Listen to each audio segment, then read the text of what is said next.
திரு செங்கோட்டையன் அவர்கள் டெல்லிக்கு போயிருக்காரு அப்படின்னா அதுக்கு நான் எப்படி பதில் சொல்ல முடியும்? அவங்க ஏற்கனவே நேற்று அவங்க கொடுத்த செய்தி ரிஷிகேஷிக்கோ அல்லது ராமர் கோயிலுக்கோ போறது மாதிரி சொல்லியிருக்கிறாங்க. அதுதான் உங்களுக்கு தெரிஞ்ச மாதிரி தான் எனக்கும் தெரியும். அவங்க எங்க போயிருக்காங்கன்னு எனக்கு தெரியாது. கூட்டணி கட்சிகள் வந்து கூறு போடுறதுதான் பாஜக வழக்கம் அப்படின்னு சொல்லி செல்வ காங்கிரஸ் கட்சி இந்தியாவில் ஆட்சி செய்யும் போது 90 தடவை ஆட்சியை கலைச்சிருக்காங்க. எல்லா மாநிலங்களுடைய ஆட்சியை வந்து 90 தடவை கலைச்சிருக்காங்க. அது காங்கிரஸ் கட்சியுடைய வழக்கம் அது மாதிரி இருக்கும். எங்களுடைய வழக்கம் அது இல்லை. இன்னைக்கு நாங்க வந்து ஆல் இந்தியா அளவிலே கூட்டணிக்கு எல்லா முக்கிய மந்திரி சபையெல்லாம் கொடுத்துருக்குது. எங்க பாரத பிரதமர் நரேந்திர மோடி அவர்கள் மிகப்பெரிய மந்திரி சபையில கூட்டணி எல்லாம் கொடுத்துருக்காங்க. அந்த கூட்டணியை வளர்க்கிறது தான் எங்களது நோக்கமே தவிர அவர் சொல்ற மாதிரி காங்கிரஸ் கட்சி நாட்டை துண்டாடுற கட்சி காங்கிரஸ் கட்சி. சார், முதலமைச்சர் வந்து வெளிநாடு போயிட்டு வந்து 15,000 கோடிக்கு அதிகமா முதலீடு ஏற்கப்பட்டது பெருமையா பேச. அது நான் ஏற்கனவே போன அன்னைக்கே கொடுத்தேன். அவங்க வந்து எம்ஓஐ போட்டிருந்தா சொல்லியிருந்தாங்க. அதுல பாத்தீங்கன்னா ஏற்கனவே நாட்டுல இருக்கக்கூடிய 2-3 கம்பெனியை தான் அதுல சேர்த்து கொண்டு வந்திருக்காங்க. ஏற்கனவே இதுவரைக்கும் போனதில் வந்து வெள்ளை அறிக்கை கேட்டு வந்தோம். எந்தெந்த கம்பெனி நாட்டுல இருந்துச்சு, நீங்க போய் எந்த எம்ஓஐ போட்டிருக்கீங்க, எம்ஓஐ போட்ட இதெல்லாம் நீங்க நாட்டுல நடைமுறைப்படுத்திருக்கீங்க அப்படிங்கறத முதலமைச்சர் நாங்க ஏற்கனவே கேட்டிருந்தோம். ஒரு வெள்ளை அறிக்கை விட சொல்லியிருந்தோம்.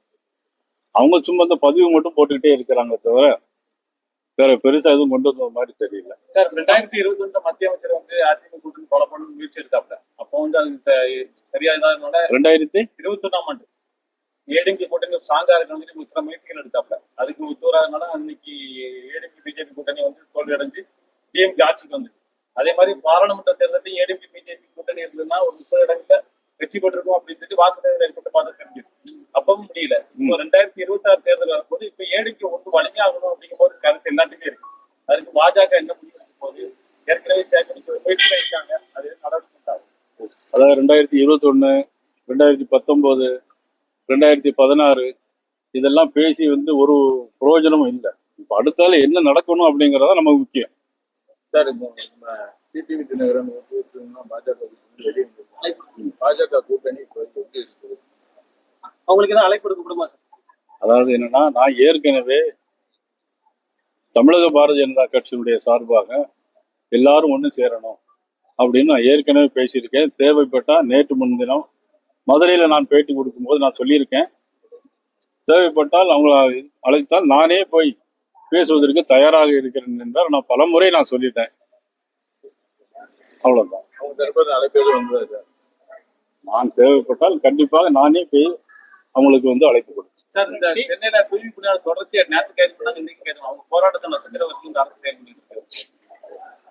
அதாவது தேர்தல் அறிக்கையில தமிழ்நாடு முழுவதும் எங்கெல்லாம் துப்புரவு பணியாளர் வேலை செய்கிறார்களோ அதாவது அவர்களை நிரந்தரமாக்குவோம் என்பது அவங்க தேர்தல் அறிக்கையில சொல்லியிருந்தாங்க. தேர்தல் அறிக்கையை சொல்லியிருந்ததான் துப்புரவு பணியாளர் கேட்டாங்க. அப்புறம் தொடர்ந்து அவங்க சென்னையில வந்து உண்ணாவிரதம் இருந்தாங்க. அப்புறம் அந்த உண்ணாவிரதம் இருந்த இடத்தையும் மாத்தினாங்க. அப்புறம் மதுரையில போராட்டம் நடந்தாங்க, அதையும் பண்ணாங்க. இந்த அரசாங்கம் வந்து போராடுகிறவர்களையும் கேள்வி கேட்கிறவர்களையும் நசுக்க அரசாங்கம் திராவிட முன்னேற்ற கழக அரசு இருக்குது. உதாரணத்துக்கு எங்களுடைய சிறுபான்மை அணியினுடைய வேலூர் இப்ராஹிம் அவர் வந்து ஒரு மருத்துவமனையில போய் கிட்னி டிரான்ஸ்லேஷன் பண்றதுக்கு என்ன முறை வழிமுறைன்னு கேட்டுதான் போயிருக்காரு.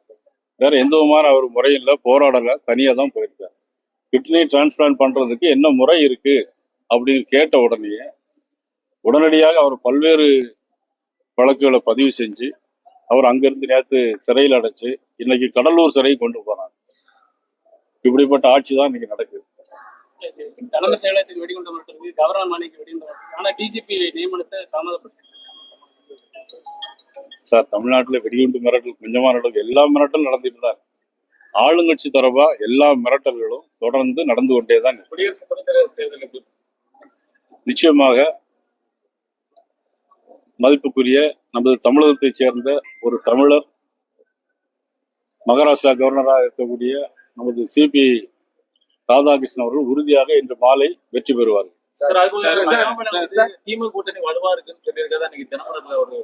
அதை பத்தி எனக்கு தெரியாது. நான் தினமலர்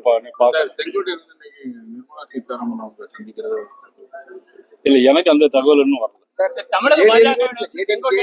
ஏடிஎம்கே குழப்பம் செங்கோட்டையன் அந்த பேக்ரவுண்ட் சொல்றாரு. அதை பத்தி எனக்கு ஒண்ணு தெரியாது. சரி, தமிழக பாஜக செங்கோட்டையனை சந்திப்பீங்களா? அவர் வந்து அதிமுக வந்து போயிருக்காரு. அதிமுக அதான் நாங்க அதிமுக கூட்டணியில் ஏற்கனவே இணைந்து செல்லணும்னு சொல்றீங்க. உங்களோட கொள்கையும் செங்கோட்டையன் சொல்றது ஒரே மாதிரி இருக்குது. So, அப்ப நீங்க வந்து செங்கோட்டையனை சந்திப்பீங்களா? அதான் என்னன்னா அவங்க அதிமுக எங்களுடைய கூட்டணியில் இருக்கிறாங்க. அதிமுகவுடைய பொதுச் செயலாளர் ஒரு முடிவு எடுத்திருக்கிறார். அவர் கட்சியில இருந்து அவர் வந்து இன்னைக்கு நீக்கி உத்தரவு விட்டுருக்காங்க.